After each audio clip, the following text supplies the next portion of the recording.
There is a city at the bottom of the Caribbean Sea that no one built there.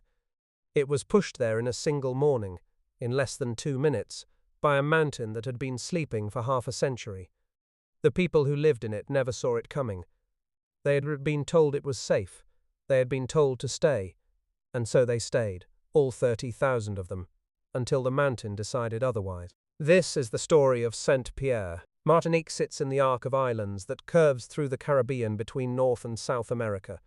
It is a French island, volcanic by nature, lush with sugarcane and tropical forest, and at its northern end, rising nearly 1,400 meters above the coast, stands a mountain that the French settlers named Pelée, which simply means bald, after the bare, stripped rock they saw at its summit when they first arrived in the 17th century. Below that mountain, hugging the shoreline in a natural bay, grew one of the most remarkable cities in the Western Hemisphere. Saint-Pierre was not just a port. By the turn of the 20th century, it was the undisputed cultural and economic capital of the entire French Caribbean.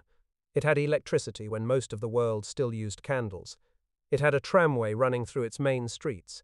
It had an 800-seat theatre, a botanical garden, banks, daily newspapers, and a water distribution system that channeled fresh water down from the mountain's gullies directly into the city's streets, which were kept clean enough to be remarked upon by every foreign visitor who set foot there. Ships from across the Atlantic arrived regularly in its harbour. Merchants traded sugar, rum, and cocoa. 20 sugar mills and over 100 rum distilleries operated across the island, and the economy of this small volcanic territory rivaled that of much larger territories in the region. People called Saint-Pierre the Paris of the Caribbean, and the comparison was not vanity. The city had the architecture, the culture, the cosmopolitan energy of a place that knew it mattered. There were cafes, theatres, markets, overflowing with spices and fresh fish.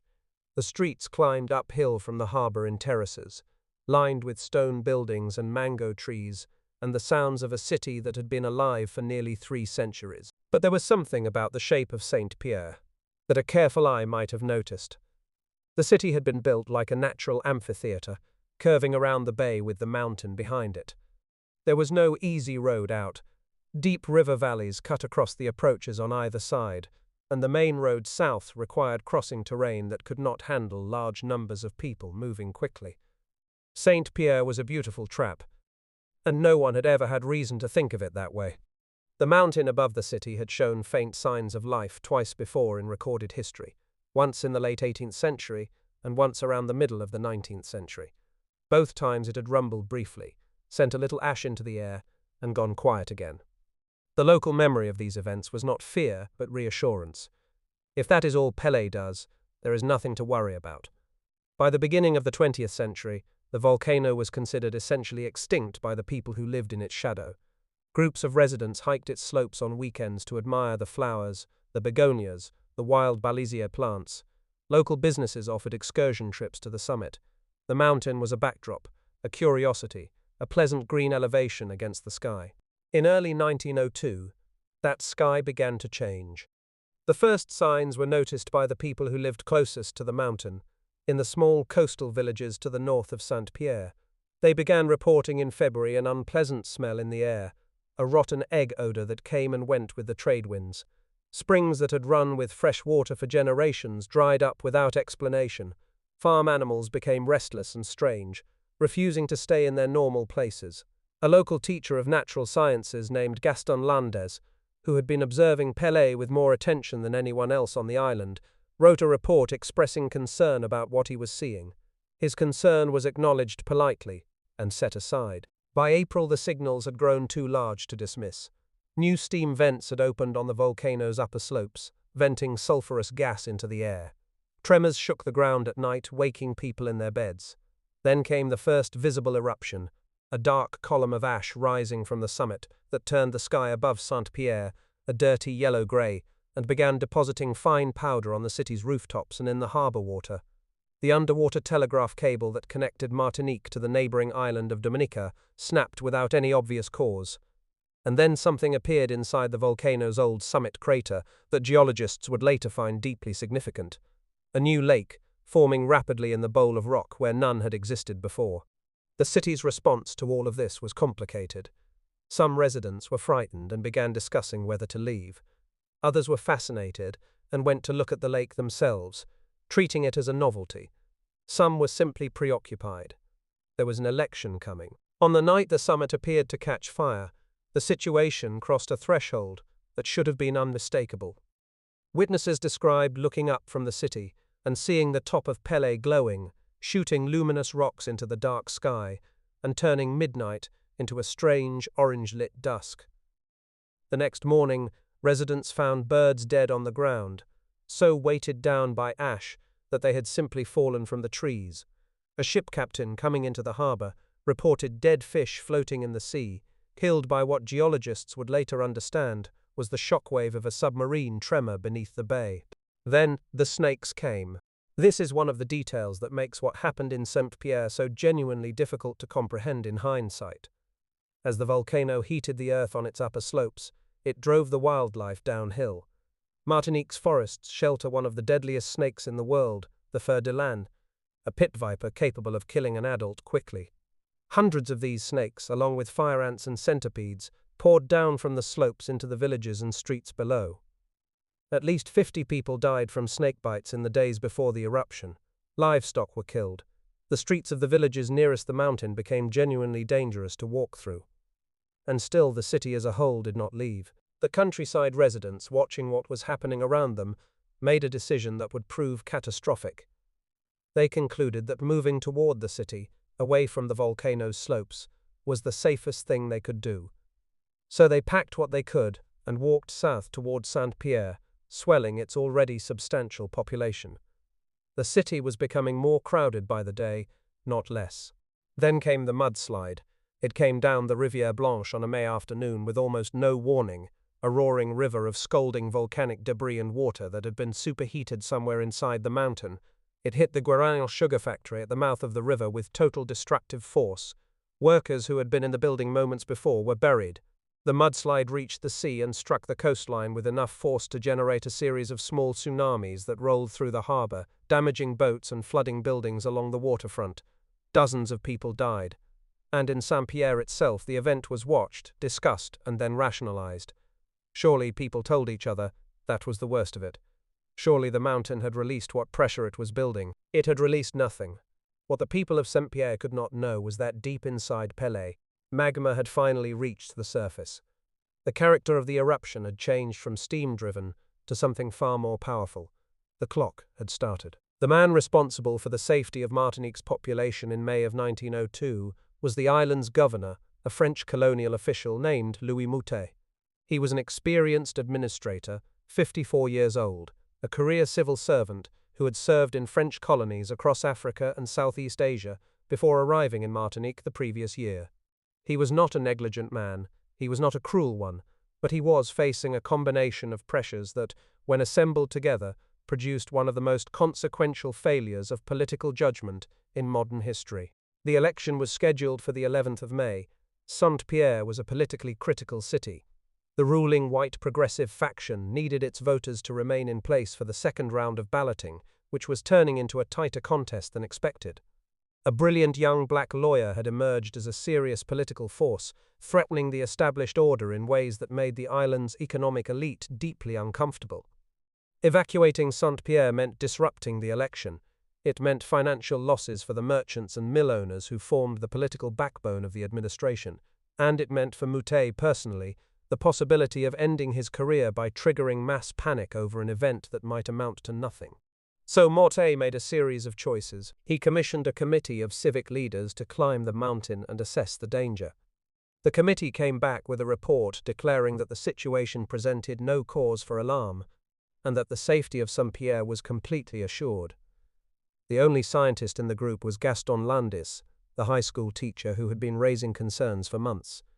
His was a minority voice on a committee composed largely of people with economic reasons to want the city to remain functioning. The report was published in the newspaper the following morning. That newspaper, Les Colonies, was the daily voice of the city's establishment. Moutet had quietly made clear to its editor that measured, reassuring coverage would be appreciated. The articles that appeared in the days before the eruption told readers that the mountain was not dangerous, that previous eruptions had been harmless, and that the wisest course of action was to remain calm. People in the countryside who read these articles and heard that the roads south were being watched drew the logical conclusion. Saint-Pierre was safe. What is often overlooked in accounts of what happened is that the roads were not simply watched. Soldiers had been positioned on the main road toward Fort de France with orders to turn back anyone trying to leave. Not everyone who wanted to go was allowed to go. The wealthier residents, those with the resources and connections to arrange private transport by sea, quietly made arrangements and disappeared from the city. Those without such resources stayed, partly from choice, and partly because the option to leave had been made unavailable. On the 7th of May, the governor himself took the ferry to Saint-Pierre. What he saw when he arrived changed something in him. The streets covered in ash, the strange yellow cast to the air, the mountains still fuming above the rooftops. He had received word that the volcano on the neighboring island of St. Vincent had killed 1,500 people the day before, and that Pelé's own behavior had escalated significantly overnight.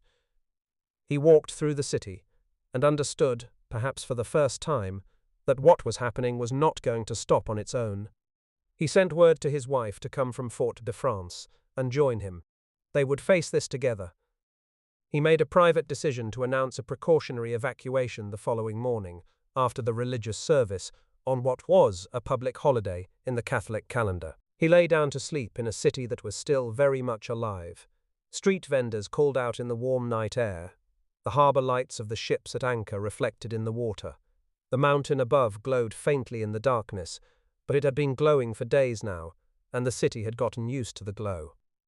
Governor Moutet and his wife went to sleep in Saint-Pierre. He never made the announcement. The morning of May 8th was a holiday, and the city was beginning its day slowly, as holiday mornings do. Some people were preparing to attend church. Others were already in the streets. The harbour was busy with ships at anchor, including the Roraima, a Canadian steamship that had arrived only hours before, its crew and passengers taking in what must have seemed like an unusually dramatic but distant show of natural spectacle from the mountain to the north. At precisely 7:50 in the morning, that mountain made its decision. The explosion came not from the summit but from the southern flank of the volcano, a lateral blast directed straight down the slope toward the city. The sound that accompanied it was described by witnesses from neighboring islands as resembling multiple cannon shots fired simultaneously, loud enough to be heard across the entire eastern Caribbean. A cloud erupted from the mountainside and began moving. This was not a lava flow. This was not the kind of volcanic disaster that appears in the imagination. Slow rivers of molten rock creeping across the landscape and giving people time to climb to higher ground. This was something that science in 1902 had no word for, because science had never properly observed one before. The cloud that left Mount Pelée that morning was a churning mass of superheated gas, pulverized rock, burning ash, and incandescent particles, all moving together at the speed of a hurricane. Later analysis would estimate its temperature at the source at over 1,000 degrees. It traveled the 8 kilometers from the volcano to Saint-Pierre in under 2 minutes. 2 minutes is not enough time to understand what is happening. It is barely enough time to stand up from a chair. The cloud struck the city at full force. The pressure wave that preceded it was powerful enough to hurl massive stone statues several meters from their bases. 1-meter-thick masonry walls were reduced to rubble. Steel structural beams were twisted into curves by the heat. The pipework that had carried clean water through the city's streets just hours before was torn apart and buried. The rum warehouses, of which there were many in a city built on sugar and distillation, exploded one after another as the heat reached them, sending rivers of burning liquid cascading through the streets and into the harbour. The botanical gardens, the theatre, the cathedral, the newspaper offices, the tramway, the elegant stone houses climbing the hillside terraces, all of it was struck at the same moment and ceased to exist in any recognizable form. In the harbour, the cloud continued beyond the shoreline and rolled out across the water. Ships were hit before they could move. The Roraima caught fire immediately. Its cargo included potassium nitrate, which burned with particular ferocity. Most of the passengers and crew died on the deck or below it. A handful who had been sheltering in lower compartments, and a few who were blown into the water survived, badly burned, and were later rescued. The steamship Grappler capsized entirely. Other vessels burned at anchor or were driven down by the force of the blast. When the harbour settled, the water was full of wreckage and the smell of burning. 1,500 meters above, on the slope from which the cloud had originated, there was a scar of bare rock where the southern face of Pelée had given way. Below it, there was no longer a city. The firestorm that followed the initial blast burned for days. The heat radiating from the ruins was so intense that no one could approach on foot. A military telegram sent from a French naval vessel that had been outside the harbor described what its crew could see from the sea, the city completely destroyed by a mass of fire, the entire population assumed dead. The message reached Fort-de-France, and then Paris, and then the rest of the world within hours. The death toll has been estimated at between 28 and 30,000 people. The range exists because so few survived to be counted, and because many of those who had arrived in recent days from the countryside had not been recorded. A city at the height of its mourning, without warning and without mercy, was simply erased. In the ruins, silence. For 4 days after the eruption, no one could enter what remained of Saint-Pierre. The ground was still too hot, the air was still too thick with ash and sulphurous gas. Relief ships arrived in the harbor, and their crews stood at the railing and looked at the ruins on the shore, and could do nothing but wait. The fires burned down slowly over those 4 days, until at last rescue workers were able to move into the rubble. What they found was unlike anything any of them had encountered. Streets that had been lined with buildings were open plains of debris. The only structures that had partially resisted were thick stone walls that happened to have been oriented parallel to the direction of the blast, shielded from the worst of its force. Everywhere else, the scale of destruction was total. Rescuers reported finding bodies preserved in the positions they had been in at the moment the cloud arrived, a woman frozen at a kitchen table, a man at a doorway, children grouped together in a cluster. The heat had killed faster than the mind could process danger. And then, from somewhere beneath the rubble of what had been the city jail, the rescue workers heard a sound, a human voice. They dug toward it. The man they found was a local laborer named Le Silbarus, though he had gone by various names in his life, including Louis-Auguste Siparis, which is how he became known to history. He was a large, physically powerful man in his late 20s, known in the city for his temper and his tendency toward brawling.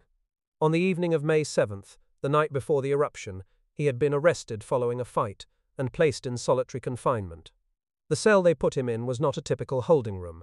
It was a small, partly underground stone chamber with walls of extraordinary thickness, no windows at all, and only a single narrow slit in the door, facing away from the mountain toward the sea. The irony of what saved him is almost impossible to absorb. A man thrown in jail the night before disaster struck, placed in the one structure in the entire city capable of absorbing what was coming. The walls took the blast. The underground construction shielded him from the worst of the heat, but the narrow slit in the door let in enough of the scorching gas to burn him severely on his hands, his arms, and his legs. He spent 4 days in that cell, in darkness, in pain, with no water and no way to call for help, breathing the ash-thickened air through the one narrow opening that had both burned him and kept him breathing. When the rescue workers found him and pulled him out, he was badly wounded but alive. He was the only person who had remained inside Saint-Pierre through the entirety of the disaster and survived. He was pardoned of his crimes immediately. Not long after, he was offered a position with the Barnum and Bailey Circus in the United States, where he toured for years as the man who survived Doomsday, the most marvelous man in the world. He told his story to audiences from New York to London. His cell still stands today in what remains of Saint-Pierre, one of the most visited historical sites in the Caribbean. The second survivor within the city was a shoemaker named Léon Compère-Léandre, who lived on the eastern edge of Saint-Pierre, in the quarter closest to the outer margin of the pyroclastic cloud. He was sitting on his doorstep when the cloud arrived. His own account of what happened is one of the only first-hand descriptions of what the Nuit Ardente felt like from the inside. He described a terrible wind, the earth beginning to tremble, and then the sky turning suddenly and completely dark. He said he felt his arms, his legs, and his body burning without understanding why, as though the air itself had become fire. He staggered inside his house and collapsed. 4 other people had taken refuge in the same room. One by one they died around him. When he regained his senses, perhaps an hour later, he found the roof above him burning. He pulled himself upright, his legs bloody and covered with burns, and walked 6 kilometers south to the village of Font-Saint-Denis. When he arrived, naked and severely burned, the people who found him thought he had lost his mind. He was eventually brought to Fort-de-France. Léon Compère-Léandre never fully recovered from what he witnessed. He retreated from public life almost entirely, and spoke about the disaster rarely. He was nearly killed by Pelée, twice more in the months that followed, surviving 2 additional eruptions that struck the ruins. He died in 1936, not from the volcano, but from a fall. A third survivor, reported in some accounts, was a young girl named Havivra da Ifrile, who had rowed a small boat toward a coastal cave at the moment the eruption struck.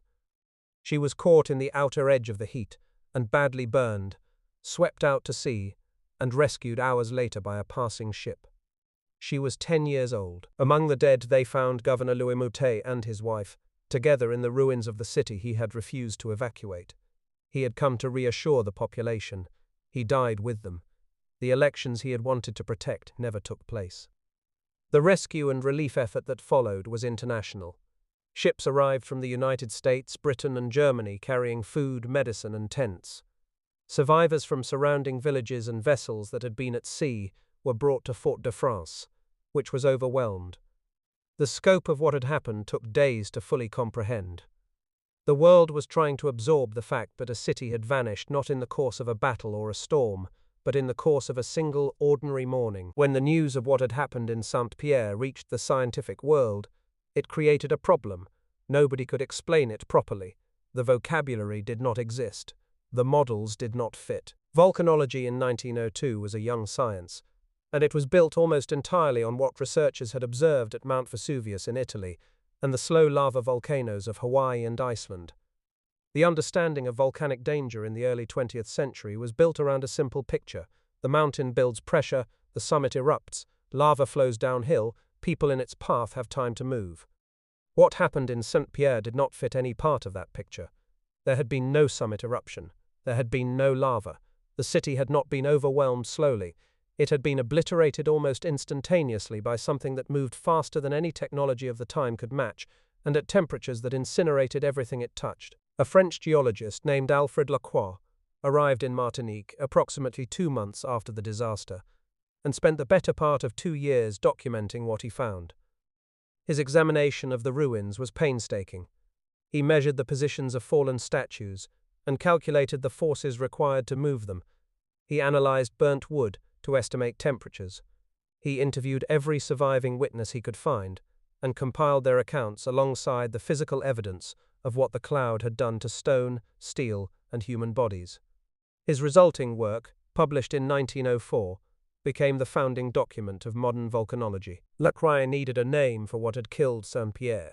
He coined the term nuée ardente, which translates from French as glowing cloud or burning cloud, to describe the churning, luminescent mass that had descended the mountain's flank. In modern scientific language, it would be classified as a type of pyroclastic surge, a ground-hugging current of superheated gas and volcanic material moving at catastrophic speeds. But in 1902 it was genuinely unprecedented in the scientific record. Lacroix's classification introduced the concept to science in a form that could be studied, analyzed, and eventually prepared for. The eruption type itself was named after the mountain. Paléan volcanologism now appears in every volcanology textbook as a distinct and particularly dangerous category, characterized by the explosive collapse of a growing lava dome that generates these fast-moving ground-level clouds rather than high summit explosions or slow lava flows. The recognition of this type of eruption meant that future volcanologists studying similar mountains anywhere in the world would know what they were looking at and what the particular danger was. In the year following the disaster, the first volcanic observatory in the Caribbean was established on Martinique. The principle it embodied was new, and has since become universal, that a dangerous active volcano must be watched continuously by trained scientists with instruments, not assessed occasionally by civic committees, whose leading expert is a high school teacher. A second major pyroclastic surge struck the ruins of Saint-Pierre 12 days after the first, killing approximately 2,000 additional people who had entered the area as rescuers and relief workers. Further eruptions followed over the coming months. The mountain was not finished quickly. And then, beginning that November, something extraordinary happened on its summit. From the crater, a column of hardened lava began to rise. Not flowing, not erupting, but rising, extruded slowly upward from the dome like a pillar being pressed from below. It grew at visible speeds, sometimes gaining 10 meters in a single week. Scientists and photographers came from across the world to document it. By the following spring, it stood 350 meters above the crater rim, taller than the Eiffel Tower. The American scientist Angelo Heilprin, who photographed it obsessively, described it as nature's monument dedicated to the 30,000 dead who lay in the silent city below. The tower crumbled gradually and was gone by the end of that year.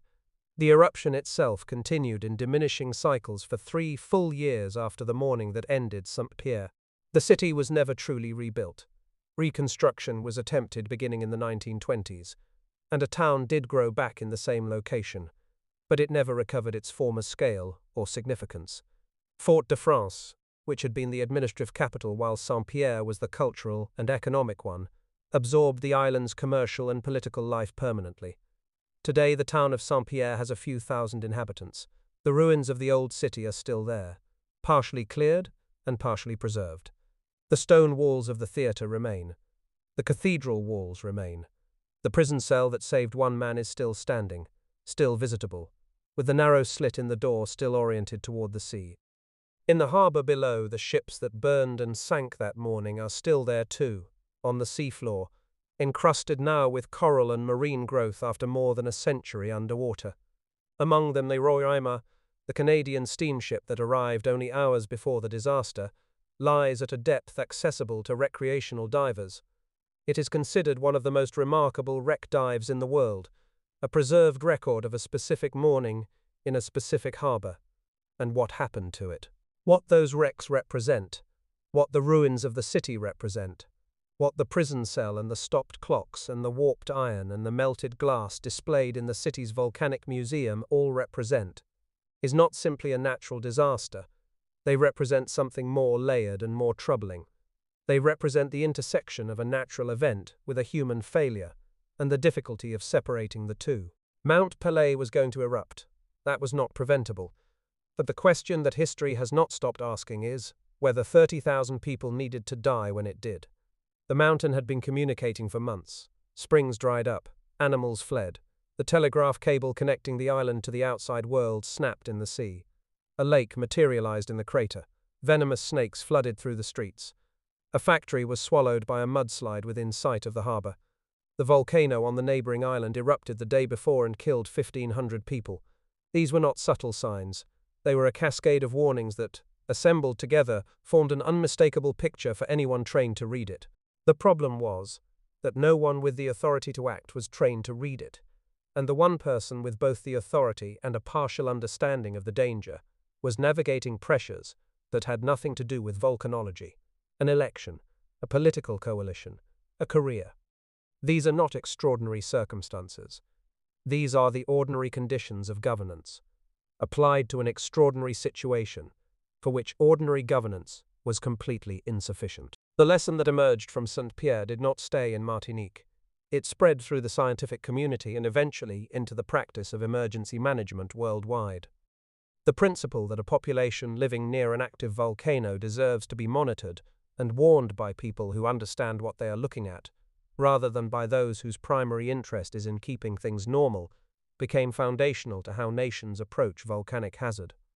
Every early warning system now operating near an active volcano, every observatory, every evacuation protocol that allows governments to act on science rather than political convenience, exists in part because of what was not done in the spring of 1902. Mount Pelée last erupted in 1932.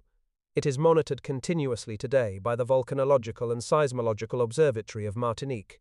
Scientists track its seismicity, its ground deformation, and the gases escaping from its vents, watching for any change that might indicate the mountain is waking again. 30,000 people died on a Caribbean island on a public holiday morning because a mountain did something that no one had words for yet, and because the people with the power to move a population had reasons to leave it in place. The mountain did what mountains do. The decision to stay was made by human beings, for human reasons, and it cost everything. The ruins of Saint-Pierre are still there. The mountain is still there. And the question the city poses to everyone who walks its silent streets and looks up at the green slopes above the harbour is the same question it has always posed. What do you do when the signs are everywhere, and looking away is easier than acting on what you see? More than a century later, That question still has no comfortable answer.